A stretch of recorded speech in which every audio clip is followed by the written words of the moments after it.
తెలంగాణ ఉద్యమకారులను అధికారికంగా గుర్తించి ప్రభుత్వం ఇచ్చిన హామీలను వెంటనే అమలు చేయాలని బీఆర్ఎస్ విద్యార్థి విభాగం మాజీ రాష్ట్ర ప్రధాన కార్యదర్శి గజ్జెల దేవరాజు అన్నారు.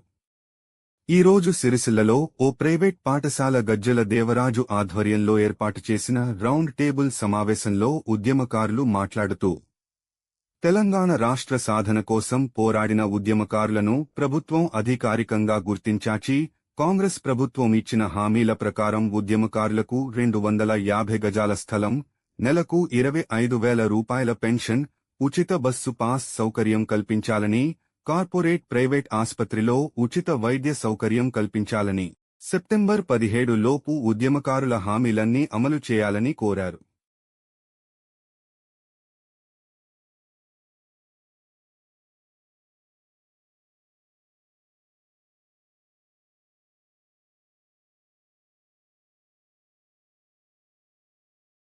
మీటింగ్ పెట్టినప్పుడు పుష్పవిష్కన్న చెల్లె తెలంగాణ ఉద్యమం పోరాటం స్టార్ట్ అవుతుంది, అందులో నువ్వు ఒక ముఖ్య పాత్ర పోషించాలని నాకు అన్న సూచించిన ఒక మాట విన్న తర్వాత నేను పద్మశాలి సంఘానికి పోవడం జరిగింది.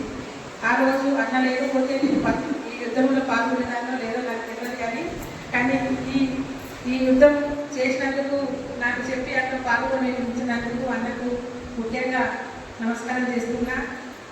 ప్రతి ప్రోగ్రాంలో నన్ను ముందుకు తీసుకెళ్ళి నాకు ప్రతి ప్రోగ్రాం అమ్మ ఇట్లా చేస్తే బాగుంటుంది, ఇట్లా చేయాలి, నీతోనే సాధ్యమైనదని చెప్పి నన్ను ముందుకు తీసుకుపోయిన గజ్జెల దేవరాజు కూడా వందనాలు.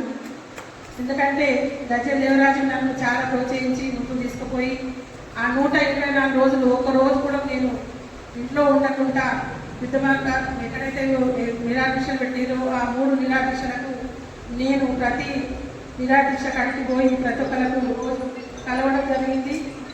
మరియు వాళ్ళకు కొంచెం ప్రోత్సహించి కూకునేటప్పుడు కొంచెం ఇబ్బందికరంగా ఇట్లా చేస్తే బాగుంటుందని అందరికీ నేను ప్రోత్సహించి ఆ యుద్ధంలో మీటింగ్లలో ఆ నిరాదీక్షలలో నేను నా భర్త మేము మినిమం ఒక 70-80 సార్లు మేము మంది లేకపోతే బాగుంటుంది కదా, ఈరోజు 10 మంది ఉండకపోతే మనం తర్వాత ఇబ్బంది చేస్తున్నారనే విషయం యోజన చేస్తే ఆ రోజు మేము అక్కడే కూర్చుని ఎన్ని రోజుల్లో నిరాదీక్షలు పాల్గొని మేము అలా కూర్చోడం జరిగింది. అందుకే ఈరోజు మనము ప్రతి ఒక్కరము మనం ఎందుకంటే యుద్ధం చేసినాము, తెలంగాణ రావడానికి కష్టపడ్డాము, తెలంగాణ తెచ్చుకున్నాము. ఆ తెచ్చుకున్న ముఖ్య ఉద్యమంలో అందరూ మన శిశువులు ఎవరైతే ఉన్నారో వాళ్ళందరికీ న్యాయం జరగాలని కోరుకుంటున్నా. ఇంకొక వ్యక్తి నాకు తెలిసిన వ్యక్తి బీజేపీ ఇంకా కనకండి, ఆయన పాపం కాలం చేసిండు. ఆయన ఏ ప్రోగ్రామ్ చేసినా మాతో భిక్షాటన కానీ జోబ్ కానీ ఎందుకంటే చేసిండు, నేను కూడా మర్చిపోవడం జరిగింది. ఆయనకి కూడా తీసుకోవాలని కోరుకుంటున్నా. మరి ఇంకో ముఖ్య విషయం ఏంటంటే ఈ ముందు కాలంలో నేను ఒక 4 నెలలు చూస్తున్నా. ఇందాక అన్నట్టుగా కొత్త సంఘాలు చేయండి, ఆ సంఘాలలో అసలు ఉద్యోగం పనిచేస్తున్నది కూడా కాదు, కానీ కాకపోతే ముఖ్యంగా పేరు ఎక్కించుకొని కొన్ని సంఘాలు మేమే చేసినాం అన్నట్టుగా సంఘం అని రిజిస్టర్ చేసుకోవడం జరిగింది. వాళ్ళు కూడా చూసుకోవాలి.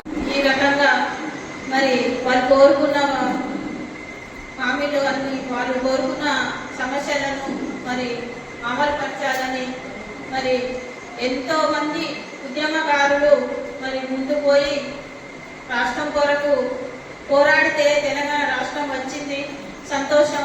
రాష్ట్రం ఏర్పాటు చేసుకున్నాక అందరికీ న్యాయం జరగకపోవచ్చు, కానీ కొంతమందికి ఈ రకంగా జరిగిందని వదిలిపెడితే పాతోళ్ళు ఎక్కిపోతారు. పాతోళ్ళను కూడా గుర్తించాలని, పాతోళ్ళు ప్రతి ఉద్యమంలో పాల్గొన్నారు, వారికి న్యాయం జరగాలని ఈ సభ ఉద్దేశం. కాబట్టి ప్రతి ఒక్కరికి న్యాయం జరగాలి.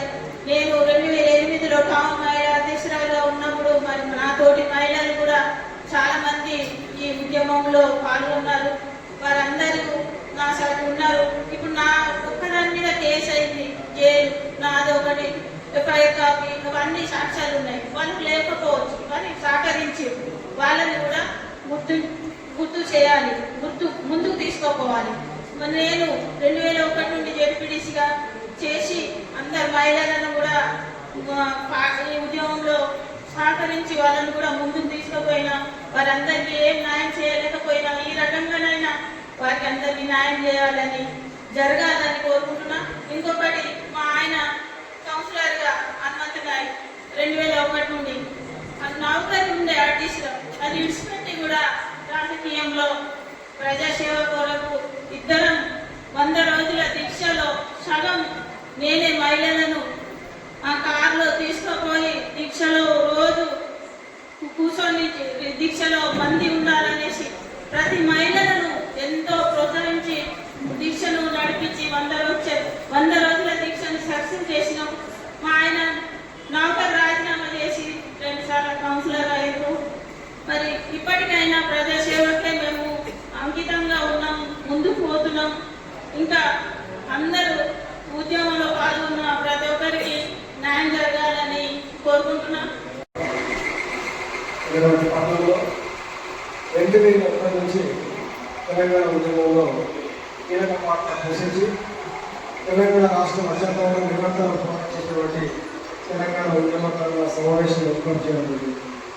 ఈ సమావేశం యొక్క ముఖ్య లక్ష్యం ఏంటంటే తెలంగాణ రాష్ట్రంలో ఈ యొక్క కాంగ్రెస్ పార్టీ అధికారంలోకి వచ్చిన తర్వాత రేవంత్ రెడ్డి గారి ప్రభుత్వం తెలంగాణ ఉద్యమకారులకు 250 పదాల స్థలము మరియు నెలకు 25 రూపాయల పెన్షన్, ఉచిత బస్ పాసు, హెల్త్ కార్డులు ఇస్తామని చెప్పి ఎలక్షన్లలో అప్పుడు మేనిఫెస్టో పెట్టడం జరిగింది. దానిని ఈ ప్రభుత్వం తొందరగా తెలంగాణ ఉద్యమంలో చాలామంది అమలు కావడం జరిగింది.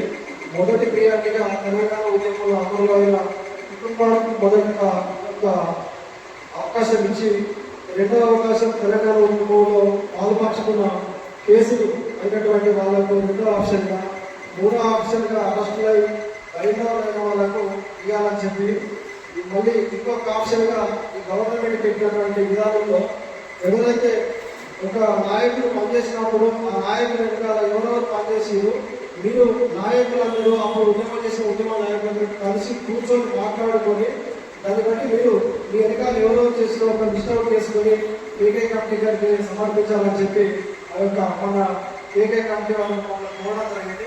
అదేవిధంగా మీరు సిరిసిల్ల పట్టణంలో మొదటి నుంచి ఉద్యమం చేసిన ఉద్యమాలందరూ పెట్టడం జరిగింది. మా చిన్న విషయం రెగ్యులేషన్ ముఖ్యంగా ఏంటంటే కాలయాపన కమిటీని కొనసాగించుకుంటూ పోతే పొద్దుగా కూడా ఈ యొక్క ఉద్యమకారులు కూడా బాధాకరంగా బాధపడుతూ మళ్ళీ మరొక కోణంలో పోయే అవకాశం ఉంటుంది ఉద్యమము.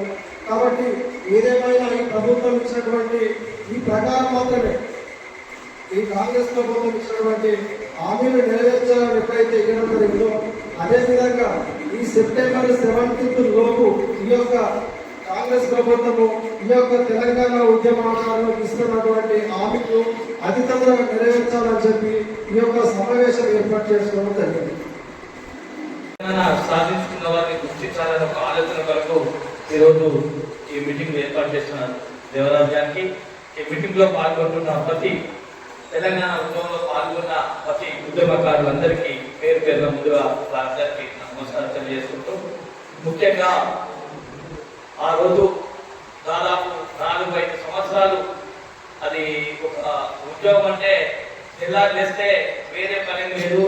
కొద్దిగా ఎంఆర్ఓ ఆఫీస్ గారికి ఆర్డీ ఆఫీస్ గారికి పోవాలి, కొద్దిగా అయితే దండలు వేయాలి, మన శాఖలు తీయాలి. ఖచ్చితంగా ఆ కార్యక్రమంలో ఒక అది మనకు డ్యూటీ, మన డ్యూటీ లెక్క ఆ రోజు 1 సంవత్సరం పాటు అక్కడ ప్రతి రోజు మనకు అది ముఖ్యం కాదు, ఒక గవర్నమెంట్ ఉద్యోగం లెక్కనే భావించి ఆ రోజులలో ఎంతో వందల మంది ఆ సంవత్సరం పాటు నిరాదీక్ష చేసి పెద్దలు కేసీఆర్ గారికి ఆ రోజు వెన్నెలందరూ ఉండి ఎంతో ఉద్యోగం చేసేవారు. అప్పుడు పట్టుదలతో చేయకపోవడం వల్ల రాలేదు. ఖచ్చితంగా మనం పట్టుదలతో ఉండాలని ఒక లక్ష్యంతో ఆనాడు 5 సంవత్సరాలు పెద్ద ఎత్తున పోరాడి ఇవాళ తెలంగాణ రాష్ట్రాన్ని సాధించుకున్న మన అందరం భాగస్వాములు అయినందుకు ముందుగా ప్రతి ఒక్కరికి మరొకసారి ధన్యవాదాలు తెలుపుకుంటున్నాం. అంతేకాకుండా పెద్దలు తెలంగాణ రాష్ట్రాన్ని ఏ విధంగా ముందుకు తీసుకుపోయాడు అందరికి తెలిసిన విషయమే. కానీ ఆ ఎలక్షన్ లో ఖచ్చితంగా ఉద్యోగకారులను గుర్తిస్తాడు అని చెప్పి ఈ కాంగ్రెస్ ప్రభుత్వం 250 గజాలు ప్రతి ఒక్కరికి అనుకూలంగా అన్ని విధాలుగా ఆదుకుంటానని చెప్పి అలా కోటి హామీలలో ఇదొక హామీ కాబట్టి ఖచ్చితంగా ఉద్యోగకారులతో ఖచ్చితంగా మాకు ఈ కోరిక నెరవేరుతుందని చెప్పి అందరూ ఖచ్చితంగా ఆయనపై ముందు జరిగినట్టు జరుగుతుంది. కాబట్టి ఖచ్చితంగా రానున్న రోజుల్లో మా ఉద్యోగాన్ని గుర్తించిందనేది ఉద్దేశంతో దాదాపు 3 సంవత్సరాలు కావాల్సిన కనీసం ఆ 400 హామీలలో ఇరుసుద దాని కిందనే జమ చేసుకునే పరిస్థితి ఈ సందర్భంగా ఏర్పాటు జరుగుతుందని చెప్పి ఈ రోజు ఇంత చక్కటి మీటింగ్ పెట్టి ఖచ్చితంగా ఈ ప్రభుత్వాన్ని మాకు ఏవైతే హామీలు ఇచ్చిందో ఖచ్చితంగా నిలదీసి మనం పోరాడి ఆ హామీలను అమలు చేసుకోవాలని చెప్పి ఈ ఉద్యోగం కార్లతోటి ముందుకు తరుణంలో ఖచ్చితంగా మన భాగస్వాములు ఎంతమంది ఉన్నా ఖచ్చితంగా మనము అడగలేదు. అదే వ్యక్తి రేవంత్ రెడ్డి గారు మిమ్మల్ని గుర్తించి మేము ఇస్తామని చెప్పిన వ్యక్తి ఎప్పుడైతే హామీలు ఉన్నాయో ఖచ్చితంగా అది ఇవ్వాలని చెప్పి మనం ఈ ఉద్యోగం తరఫున ముందుకు పోవాలని చెప్పి తెలియజేసుకుంటున్నాను. అంతేకాకుండా గత దాదాపు 3 సంవత్సరాల నుంచి వ్యవస్థ ఎటువైతుందనేది కూడా అర్థమవుతుంది.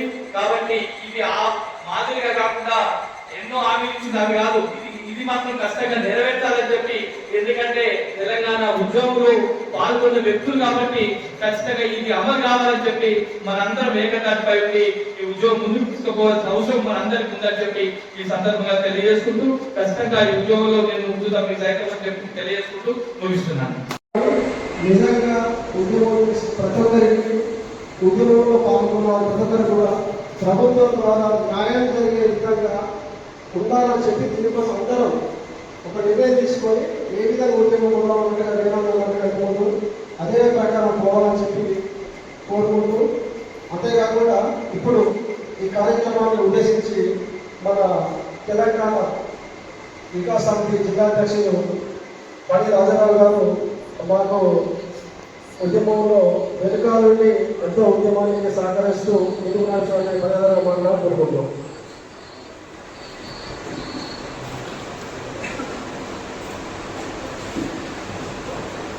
అందరికీ నమస్కారం.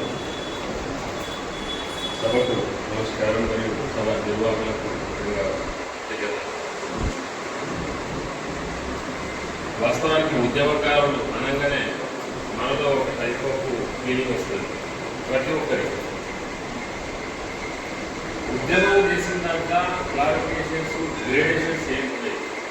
ఎందుకంటే ఉద్యమం అందరం కలిసి చేసినాము, వాటిని చేసి ఆమెనప్పుడు వాళ్ళ పిలుపు మీద ప్రతిరోజు నిరంతరంగా మన రాయరాజేశ్వర స్వామి టెంపుల్కి పోయినా కూడా అక్కడ రాయరాజేశ్వర స్వామి టెంపుల్కు ఆయన స్వామివారికి దండం పెడుతూ కూడా అక్కడ కూడా జై తెలంగాణ